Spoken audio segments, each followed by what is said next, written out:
Hello, c'est Chris pour améliorer ses photos. Aujourd'hui, je vais te conseiller quelques appareils photo si jamais tu veux débuter la photographie en 2019. J'espère que tu es prêt, c'est parti, let's go. Ryan Little.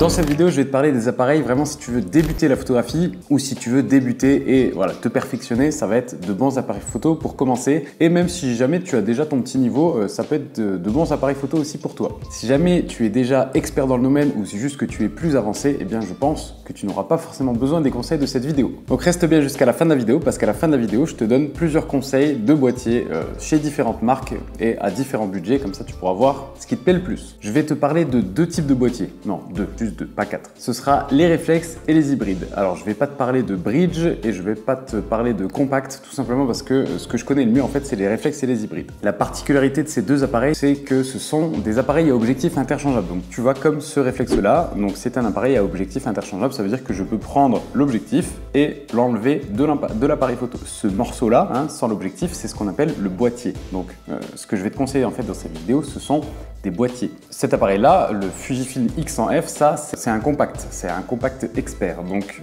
sur celui-là, je ne peux pas changer l'objectif. Donc encore une fois, tous les appareils que je vais te conseiller dans la vidéo seront des appareils photo à objectif interchangeable. Ça te permettra d'avoir plusieurs objectifs dédiés à différentes pratiques. Je sais pas si tu veux faire du paysage, du portrait, etc. Et bien au moins tu pourras acheter à chaque fois l'outil qui te correspond le mieux. Donc pour en revenir aux deux types d'appareils que je vais te présenter, les réflexes et les hybrides, quelle est la différence entre les deux? Eh bien réflexe, ça vient de l'anglais de reflection en fait, parce que quand tu mets l'œil là-dedans, dans un appareil comme ça, eh bien tu vois la réalité en fait, tu vois, avec un jeu de miroir, la lumière qui rentre par l'objectif, par ici, eh bien par un jeu de miroir, eh bien elle arrive jusqu'à ton œil, donc quand tu mets l'œil dans le viseur, en fait tu vois la réalité. Ce qui n'est pas le cas d'un hybride, parce que dans un hybride, d'ailleurs hybride j'aime pas trop le terme, je préfère le terme mirrorless comme on dit en anglais, donc ça veut dire sans miroir. Donc il n'y a pas de jeu de miroir, donc en fait quand tu mets l'œil dans le viseur, tu as un écran, dans le viseur. Voilà, c'est la grande différence entre les réflexes et les hybrides. À l'avenir, je pense que les réflexes vont mourir. Voilà, je pense que c'est une question de quelques années. Donc, à mon avis, à l'avenir, le système réflexe va disparaître parce que voilà, il y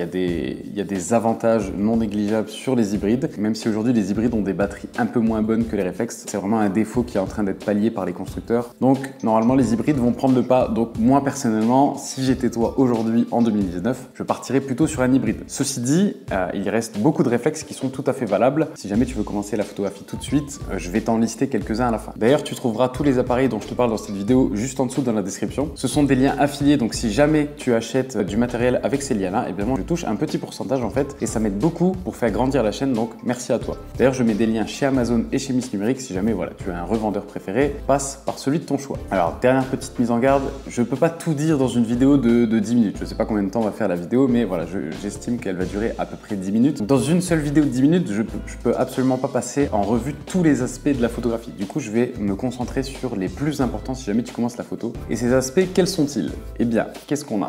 Tout d'abord, la marque que tu vas choisir, elle n'a pas grande importance. D'ailleurs, je vais te mettre une vidéo juste ici qui s'appelle Canon versus Nikon. Et je te dis quelle est selon moi la meilleure marque des deux. Pour la faire courte, aujourd'hui, tous les constructeurs sont capables de sortir des boîtiers performants. Donc la différence va plutôt se faire sur l'ergonomie, sur est-ce que tu veux un truc plutôt très performant, mais du coup qui sera certainement un peu plus gros et lourd, ou quelque chose de plus transportable, de plus petit et plus léger. Voilà, la différence va surtout se faire là-dessus. Donc ne te focalise pas forcément sur une marque. Ensuite, les objectifs que tu vas mettre dessus, en fait, ils sont plus importants, je vais dire presque plus importants, voire même plus importants que le boîtier que tu vas acheter. Donc si jamais tu veux un joli flou d'arrière-plan, ou si jamais tu veux un ultra grand angle pour faire du paysage, tout ça en fait, c'est pas le boîtier qui va faire en sorte que tu vas pouvoir obtenir ces photos-là, mais bien l'objectif que tu mets dessus. Et pour ça, je te renvoie vers une vidéo que j'ai faite qui m'a demandé beaucoup de temps de travail. C'est la vidéo que je te mets là. En gros, dans cette vidéo-là, je te donne plein de pistes pour savoir quel est l'objectif en fait dont tu as besoin. Ensuite, une question encore à te poser, c'est est-ce que ton téléphone ne peut pas suffire pour ta pratique? Imaginons tu veux, je sais pas, partir en voyage, partir en vacances et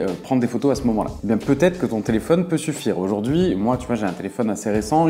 Mon téléphone là, il doit avoir un an et demi. Enfin, je l'ai acheté il y a pas longtemps, mais voilà, il est sorti il y a un peu plus d'un an. Et franchement, il est génial pour faire des photos. D'ailleurs, je suis parti en vacances à New York. J'ai fait des photos comme ça là. Tu vois, je vais t'en passer. Et franchement, ça m'a servi. Alors 2 jours quand les conditions lumineuses sont bonnes, c'est excellent. Et de nuit quand les conditions lumineuses sont un peu moins bonnes, c'est très bon, tu vois, c'est pas excellent, mais c'est très bon. Donc peut-être que toi, tu peux te contenter de ton téléphone. En tout cas, la question mérite d'être posée. Et une dernière question à se poser, c'est est-ce que tu veux filmer avec ton appareil photo? De plus en plus, les appareils photo sont aussi de bonnes caméras. Du coup, est-ce que toi, ça t'intéresse de filmer? Est-ce que tu te dis juste, moi, filmer, ça m'intéresse pas du tout? Dans ce cas-là, ne prends pas en compte ce critère. Est-ce que tu te dis juste, filmer, pourquoi pas de temps en temps? Dans ce cas-là, pas besoin d'avoir de la 4K, pas besoin de pouvoir faire des ralentis à 120 images secondes. Et enfin, si toi, tu te dis, moi, je veux un truc hyper polyvalent qui fait aussi bien de la photo et de la vidéo, et bien dans ce cas-là, j'aurai aussi quelques boîtiers à te conseiller. Alors, les différentes choses que tu dois regarder sur ton boîtier, c'est est-ce qu'il possède bien les modes PSAM? Alors, P, c'est le mode automatique, S, c'est le mode vitesse, A, c'est le mode ouverture, et M, c'est le mode manuel. Je te conseille de prendre un appareil, si jamais tu choisis pas les appareils que j'ai mis tout à la fin de la vidéo, je te conseille de bien regarder que ton appareil photo possède bien ces modes-là parce que ce sont les modes les plus importants sur un appareil photo. Je te mets d'ailleurs une fiche juste ici pour aller voir une vidéo qui t'explique les réglages de mon appareil photo. En fait, si jamais tu veux régler ton appareil photo comme le mien, eh bien, tu as juste à aller voir cette vidéo-là. Ensuite, je te conseille de regarder que ton appareil photo prend bien les photos en RAW. J'ai d'ailleurs fait aussi une vidéo à ce sujet. Je sais pas si je vais pouvoir mettre autant de fiches que je le voudrais, mais si jamais c'est le cas, voilà, je te mets une fiche juste ici. En fait, le fichier RAW, c'est un fichier numérique qui contient beaucoup plus d'informations qu'un fichier JPEG, donc un fichier image classique comme tu as l'habitude de voir. Donc la différence entre le RAW et le JPEG, eh bien, je t'en parle dans cette vidéo-là, mais en tout cas, le RAW, c'est quelque chose de super important. Moi, je ne prends mes photos absolument qu'en RAW, donc si jamais tu veux faire pareil, n'hésite pas à aller voir la vidéo et surtout à prendre un boîtier qui shoot en RAW. Ensuite, je peux te parler de la taille du capteur. Alors, globalement, plus le capteur de ton appareil photo, tu vois, cet appareil photo-là, il a un capteur, ça s'appelle un capteur plein format, et cet appareil-là, il a un capteur APS-C. Le capteur plein format, il est plus grand que le capteur APS-C. Du coup, qu'est-ce que ça fait un capteur plus grand? Eh bien, en général, tu as une qualité d'image un peu meilleure. Tu as aussi souvent une meilleure montée en ISO. Voilà, c'est vraiment généraliste. Il faudrait regarder au cas par cas, même s'il y a des appareils qui vont contre.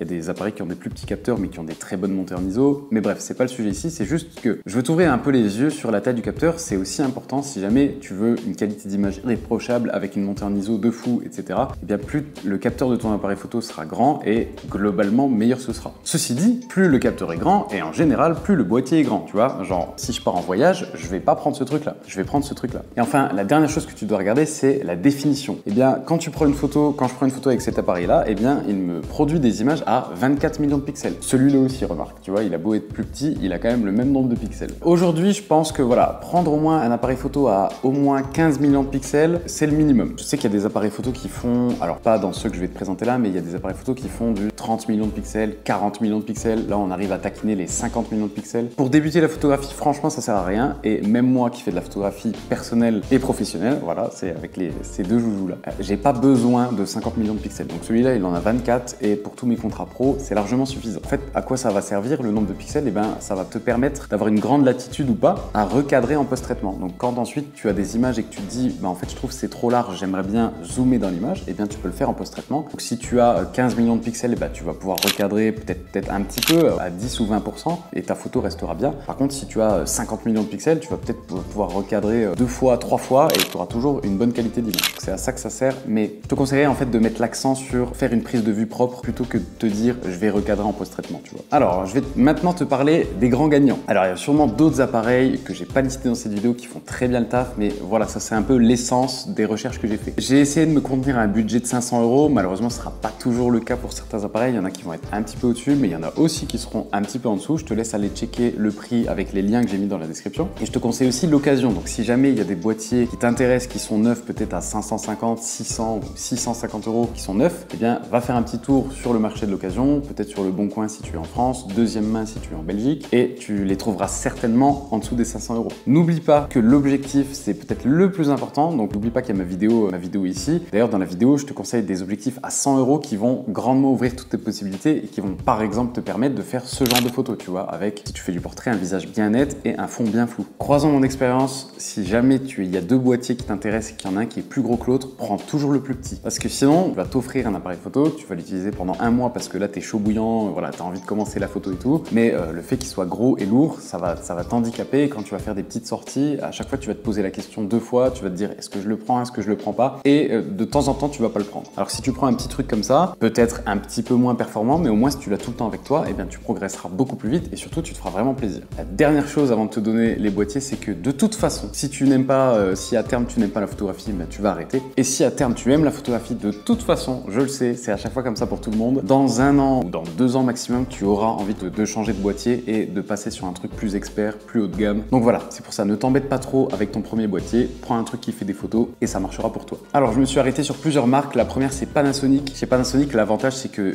c'est du micro 4 tiers, donc c'est des capteurs qui sont plus petits que celui-là. Mais du coup, les boîtiers sont vraiment très petits et très légers, notamment le GX80 que tu peux regarder ou le G7 aussi. Je te conseille de regarder vraiment ces deux boîtiers-là. L'avantage aussi des petits capteurs, c'est que du coup, si tu veux mettre des objectifs qui zooment loin, eh bien, tu n'auras pas besoin d'avoir des trucs qui sont super longs et lourds comme celui-là. Tu pourras te contenter d'objectifs qui sont beaucoup plus petits, sans rentrer dans les détails. L'avantage aussi chez Panasonic, c'est que les appareils font de la photo et de la vidéo. Donc là, par exemple, en capacité vidéo, les deux appareils filmeront soit en 4K jusqu'à 30 images secondes, soit en Full HD jusqu'à 60 images secondes. Donc ça peut être intéressant si jamais la partie vidéo t'intéresse. Chez Olympus, on a des capteurs aussi micro 4 tiers, donc tu auras aussi un truc polyvalent, petit et léger, tu vois. En plus, avec un design un petit peu charmeur, tu vois, j'aime bien, un petit peu comme celui-là. Et donc chez Olympus, alors tu pourras pas, en termes de vidéo, on est un petit peu moins bon. Par exemple, il n'y a pas de 4K, mais tu as de la Full HD à 60 images secondes. Et je te conseille les EM10, donc ça peut être le EM10 Mark III si jamais tu as le budget.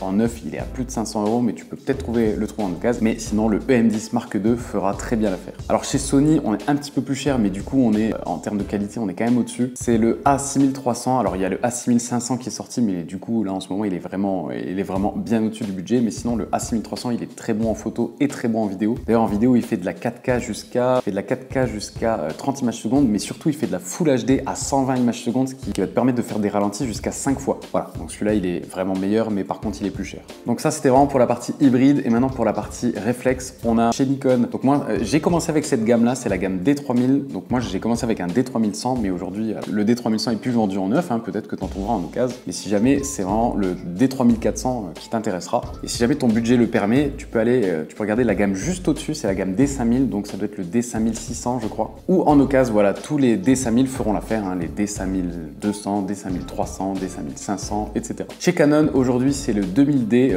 qui est l'équivalent, on va dire, à peu près du D3000 chez Nikon. Et si ton budget le permet, juste au-dessus, ça va être la gamme des 3 chiffres en fait chez Canon. Donc là, actuellement, je crois que c'est le 800D. Voilà, chez Canon qui sera à peu près l'équivalent chez Nikon des 5000 quelque chose. Voilà, donc va checker tous les liens juste en dessous de la description. J'espère que tu trouveras ton bonheur. On dit souvent que la photographie c'est cher, c'est vrai que c'est pas un loisir qui est donné. Par contre, une fois que tu as acquis le matériel, tu peux vraiment te faire super plaisir. Moi, tu vois, pour le coup, quand j'ai été à New York, eh bien au lieu de faire tous les trucs touristiques, à chaque fois, je prenais mon appareil photo, je marchais dans les rues, je me faisais plaisir, je prenais des photos. J'ai fait ça quasiment les 10 jours de vacances et tu vois, finalement, à part l'hébergement, l'avion et la bouffe, eh ben, j'ai quasiment rien payé et j'ai passé des super vacances. À voir New York en plus sous un jour différent en fait, tu vois. Si jamais il y a un des appareils qui te fait vraiment de l'œil, eh bien mets-le moi juste en dessous dans les commentaires. Si d'ailleurs tu possèdes un des appareils que j'ai listé là, si jamais tu en es content, pas content, tu peux me donner ton avis juste en dessous dans les commentaires. Ça me fera plaisir de voir un petit peu qui possède quelle marque. Si jamais la vidéo t'a aidé, tu peux laisser un petit pouce bleu, ça m'aide beaucoup pour faire grandir la chaîne. N'oublie pas que tu peux t'abonner en cliquant là, tu peux regarder ma dernière vidéo en cliquant ici et par ici je te mets mon livre que tu peux télécharger gratuitement si jamais tu n'as pas encore d'appareil photo. Je pense qu'il te sera très utile parce qu'il t'apprendra 1 à faire un beau flou d'arrière-plan, 2 à faire des photos toujours très nettes et 3 à supprimer le bruit numérique. Voilà, c'était Chris et moi je te dis